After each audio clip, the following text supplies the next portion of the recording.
Morning, Knicks Nation. Today is Monday, June 10th, 2024. I hope you had a good weekend this past weekend, that it was safe and healthy, and that the needs of you and your family in terms of food, shelter, clothing, as well as health have been met and are being met today. Blessings upon those that work in the healthcare field, along with the first responders who every day are saving lives. Those also that pick up garbage to keep our places clean, and those that make deliveries of mail and food and water and people for our convenience. Double blessings upon the men and women that are out here trying to help, rescue, deliver, and recover teenagers and children that are victims of child molestation and pedophilia. People that are also victims of prostitution and child prostitution, pornography, child pornography, human trafficking, and sex slavery. Double curses on the perpetrators of these things. Double curses on those who actually profit from these things. And double curses on those perverts that create the demand for these things. Finally, double blessings on the homeless. Nearly 600,000 men, women, and children homeless in the United States of America, and millions around the world in similar or worse conditions. Blessings upon them, for theirs is the kingdom. I hope you had a good weekend. I did not do my usual Sunday podcast live yesterday. I may do one tonight on Monday, but I didn't do it because this was a really crazy weekend. And you know, you have those sometimes. And yesterday I was out actually with my fellas trying to recover from Saturday. And my mom's birthday was this weekend, so we took her out to dinner. So it was busy yesterday trying to make up for the other part of the weekend that was lost because it was crazy. But anyway, we're back today, and we may do a live. There is something I definitely want to discuss in terms of women's basketball and women's athletics in general, and I want to use a podcast for that. But I'm not here to talk about that this morning. Last week, and of course, all off season, and of course, trade deadlines as well. There's always crazy, stupid rumors about trades involving the Knicks. And today we're going to talk more about stargazing, star chasing, because I examined, as you guys remember, I did a video last week on the cap and the implications of the cap and the tax aprons and the implication of the tax aprons. And I had a lot of guys coming on my channel saying, we're going to pass 2 aprons. And what it was is miscommunication, which is not unusual today. There's so much information that's almost being vomited out on a daily basis that it's hard for people to pay attention to details of that information. So we went through the cap, and I showed y'all that the Knicks do not need to go over the second apron. They actually don't even need to go over the first apron. But I went back and I looked at a guy like Ian Begley, really, I was looking at him.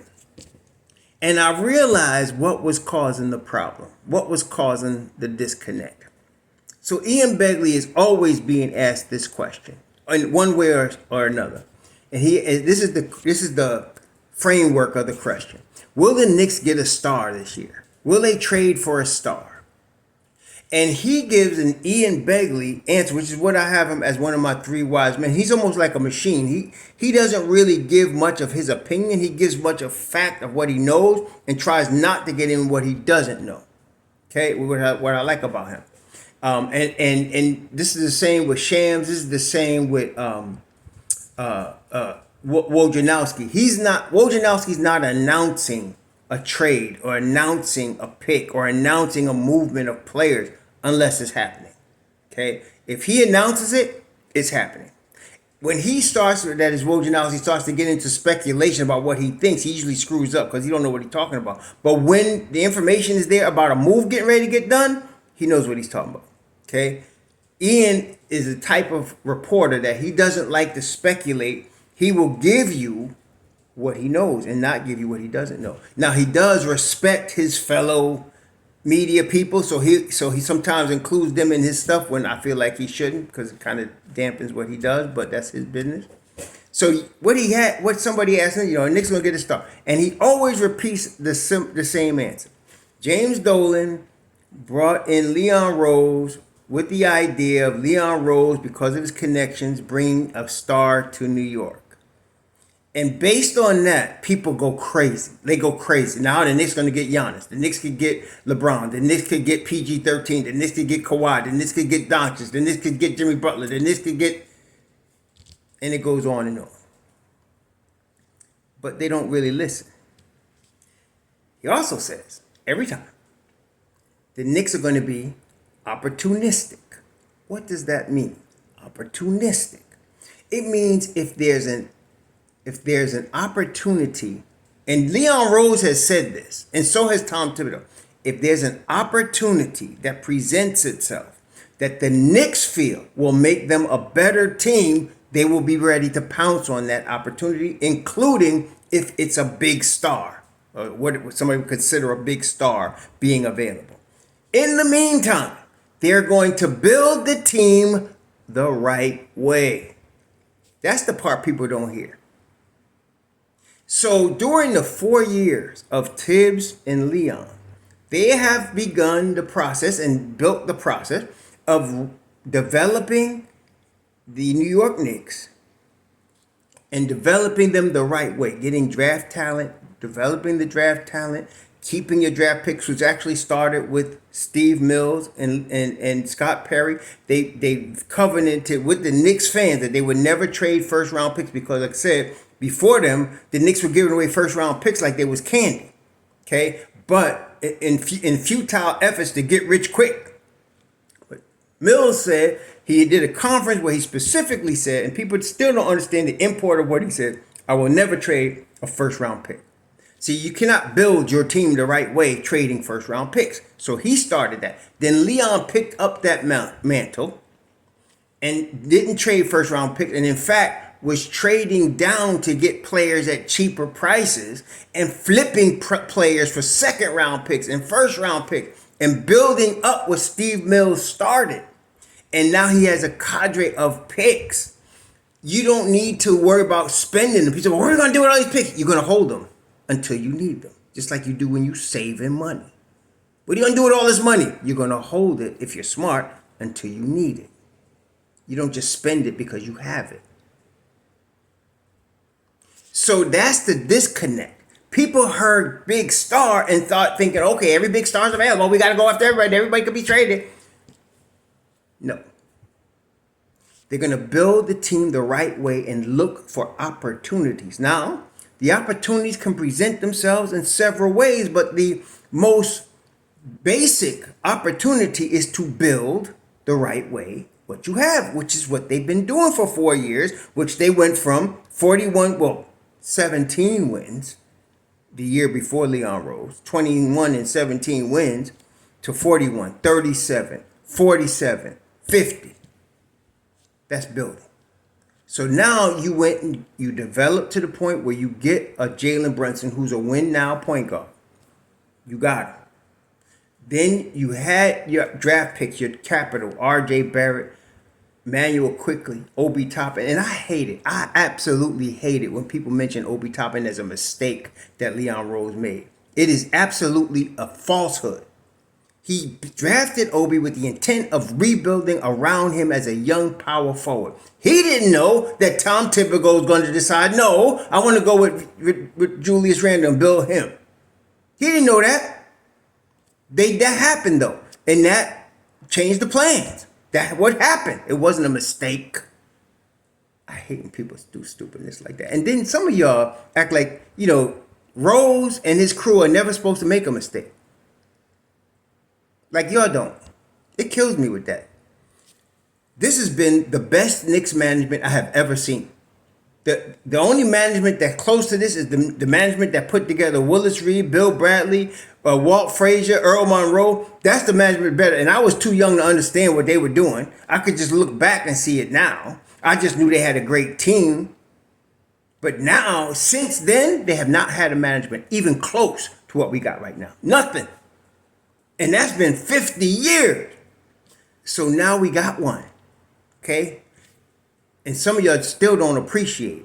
You always got something negative to say, but see what I'm saying. Most of y'all think I get hard on you because it's so stupid to hear it, to read it. But no, this is tremendous management we got right here. Really good. So they've developed this squad.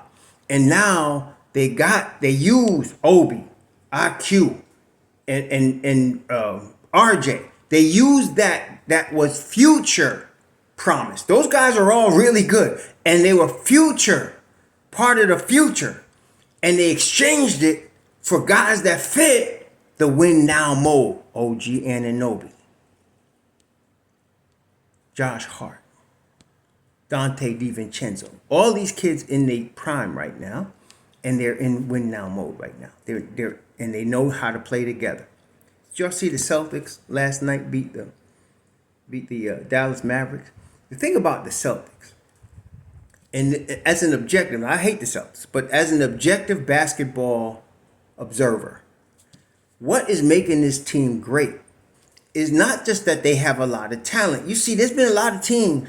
The 76ers with Dr. J and George McGinnis and World B. Free, they was talented. They couldn't win it all, though, because the Portland Trailblazers with Bill Walton were better as a team. Why? Because everybody played their role as a team. And that's what I'm liking about watching the Celtics. Tatum's a superstar, but he's playing a role of helping the team win. Last night, he only scored like 16, 18, but he had like 12 assists, 9 boards, helping the team win.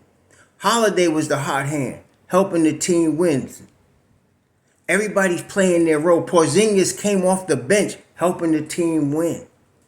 Everybody knows their role and plays their role at the highest level. This is a championship team. Okay? This is a championship team. And that's what the Knicks actually have. You have a situation where the guys you have know their roles. And you keep the same team. They're going to go into camp healthy and knowing their roles and having continuity at a high level of a team that was one game from the Eastern Conference Finals and is in win now mode with their best players in their prime. Okay? So this whole star thing only makes sense if you're going to do something that's going to make the Knicks better now. KD won't do it. Booker wouldn't do it. Why? First of all, to get KD, you'd have to give up a whole bunch of picks and a whole bunch of talent. Break up the team that you carefully built to a 50-win team on the verge of going to the finals. And there's no guarantee. First of all, if you look at KD had a squad in Oklahoma City. He wasn't man enough, didn't have the gonads to follow that through. They had Golden State up 3-2 and couldn't close it out because he was like a deer in headlights. What does he do? He joins Golden State, who had already won 72 games in the season, already won a chip. And of course, they won a chip. But then he leaves them to go to Brooklyn, and what does Golden State do? Win another chip. So he goes to Brooklyn, and they don't win nothing. He's not a winning player, in my view. Devin Booker will cost you too much. You'd lose a lot. See, what did Boston pay for Kristaps Porzingis? What did they pay? They paid Brogdon, who wanted to start, who never was really going to be a starter. Some of y'all, I don't know why y'all looking at him for the Knicks. He's a bench piece. And the teams that had him knew he's a bench piece. He think he a starter, but he's in the Anthony Amberland school, so nobody really depends on him to start. They gave up Brogdon. They gave up Williams, the third. A great shot blocker, but they got Porzingis. What did they give up? Did they give up Brown or Tatum or White? And they added Holiday. That's a team. You don't need no guy that's going to cause you to break up the core of your team. No. And then people are complaining about the Knicks bench when they have not really had their bench for this whole past season because of injuries. Their bench is Mitchell Robinson, Josh Hart, Deuce McBride, and it's going to be some other guys. It's going to be Bodega, it's going to be Precious, it's going to be somebody, but they're going to have a team on that bench. Plus, they're starting 5. We just got to let them play. And those guys that we're talking about, see, the premise of this video is somebody said, well, you can't afford Hartenstein and OG if you go to chase a big star. Yeah, that's true. But they're not chasing no big star because there's nobody out there that's available, not in your fantasy, that's available that they should get. What? You want to break up your team for Jimmy Butler? PG-13? Some of y'all would. Break up the whole team, then blame the management when it screws up, when it fails. No. There's nobody out there. If Giannis was available, hell yeah. But he's not. And he ain't gonna be. Okay? He ain't gonna be. They're gonna put his statue in front of the stadium in Milwaukee when he retires. He ain't gonna be. All right? He's about him, Luka Doncic. You could name the guys. Luka Doncic, Giannis. Name the MVPs. The guys at the MVP level. And none of them are available. And we don't want Embiid for what? He's worse than OG. And we be paying him twice as much. No. We got the team.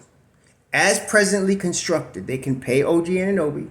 They can pay Isaiah Hartenstein. And no, they're not going to pay OG no $200 million. That's speculative bullcrap that people try to put out there.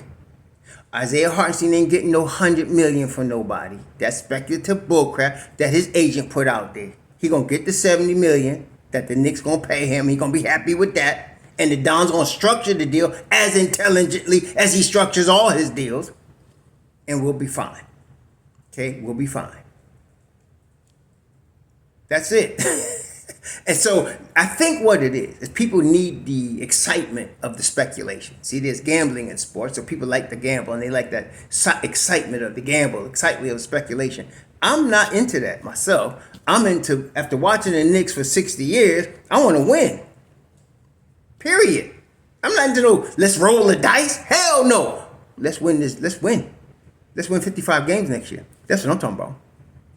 I ain't into no NBA 2K fantasy. Oh, hell no. Let's win some games. And we got the squad to do it. We just got to bring them back healthy. And we're going to do that. So forget that second apron bullcrap. That ain't happening because they're not chasing no star. They might trade their picks for future picks because really they don't need them. But it depends on what they do. They might keep their 2 of the 3 picks they have. They might, to keep, like I said, for 2 years from now. I mean, the only guy... There's only Ryan Dunn, Khalil Ware, Deron Holmes, and I'll give you Edey. Those guys could sit on the end of the bench for the Knicks next year. They ain't gonna play, but they could sit on the end of the bench and learn and practice and get some G League time. And if there's a lot of injuries, they can come in they'd be taking Jericho's, whichever one, they'd be taking Jericho Sims' spot. Jericho Sims would no longer be a Knick if you got one of those. Okay, Ryan Dunn to me is the closest guy that could actually play, and that's because of the elite defense that he plays. He could get on the floor with that. He wouldn't stay on the floor long, but because of his elite defense, if he has and he comes from Virginia, which is a school, that school is known for players that have high basketball IQ. Okay, your DeAndre Hunter, and Kill Walker, guys that know how to play the right way and play with basketball IQ. Alexander, they come from the University of Virginia. That's their thing. Okay, so you get a guy, you're gonna figure he's got a high basketball. He'll pick up the schemes. He won't obviously be able to shoot. He's gonna disappoint you anytime he touches the ball. It's gonna be a disappointment, but he's gonna lock up anybody you put him on. Okay, that's a bench piece that you might see, not in the rotation now. But you might see him 2 or 3 minutes as the 11th guy. If there's injuries, okay, he's that next man up down the bench if there's injuries. That's what you might get, something like that. Edey, he's going to need, like I said, the 5 spot because he's 7'4", everybody drooling. Don't get stupid, he better have a motor, and just because he's 7'4", he better know how to use that mess in the league. This ain't college, this ain't high school, this is the league. Okay, everybody could play. So he's going to take a minute. He got to learn the schemes. He got to learn how to call out defenses. He got to learn all that. He got to learn how to stay out of foul trouble. And that's all par for the course when you come in the league as a 5. Okay? So, there's nobody, and I keep trying to tell some people that they still not getting. There's nobody in this draft that's going to be able to play this year. Nobody. Okay? I like Deron Holmes. He's number 1 on my draft board for the Knicks. Just all the things that he brings to the table, the length, the defense, the motor, the heart, the desire to get better. The willingness to learn, to be disciplined. And of course his talent. He could shoot, he could defend, he could pass. Now he can't do all those things on an elite level, but the basic foundation is there to develop it. That's why I like him the best. But I can see if they pick a Deron Holmes or they pick Edie or they pick whatever, But we'll see. But if that's for 2 years from now. Okay, those guys that come up in Thibs' system, struggle, sit, learn, and then come in and play 2 years from now. That's what we're talking about. Okay, so that's what we really might do this in 2 weeks, or they might trade and get future first. Just put them down the line, and when we really need them, we use them. But it's not going to be all exciting and roll the dice bullcrap. It's not. We're just going to be pretty quiet, get done what we need to get done, get healthy, and be ready for training camp in September. And be ready to rock and roll. And let me tell you something, one more thing. The reason a lot of this speculation, aside from the fact people trying to get clicks, but there's a lot of hatred out there for the Knicks, especially, like I said, it's pointing at Dolan and everything is coming from that. But people know the Knicks are going to be a problem next year. They just know it, okay? And they hate it. Because, we in New York and fans in New York, last time we was really good, we was a little arrogant. So we could do that sometime and it pisses people off. But hey, it is what it is. But people know that it's going to be a problem next year. So that's what it is about, really, all of this. But don't think about that, man. The Knicks going to be boring. Leon's going to be boring. Unless something came available. If all of a sudden Giannis declared, I want to be traded, well, that changes everything. If all of a sudden the Nets got smart and decided, we're going to trade Mikal Bridges, that would change everything. But it looks like the Nets are going to keep Mikal Bridges, so that's off the table. Giannis ain't going nowhere, no matter what BS you hear from NBA Central, whatever BS you're looking at. He ain't going nowhere. So you got what you got. Okay? And listen, plenty good enough. You all enjoy your Monday. Shalom.